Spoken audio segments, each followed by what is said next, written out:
Let's see how to use zoom in and zoom out in Premiere Pro.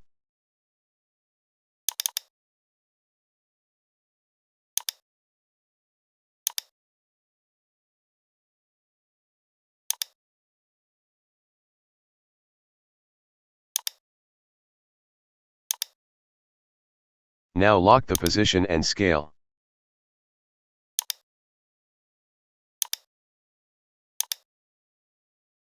Then change the timeline.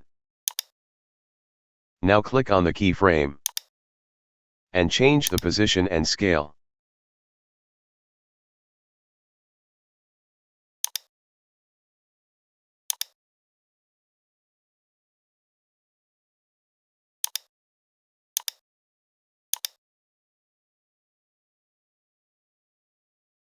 Change the timeline again.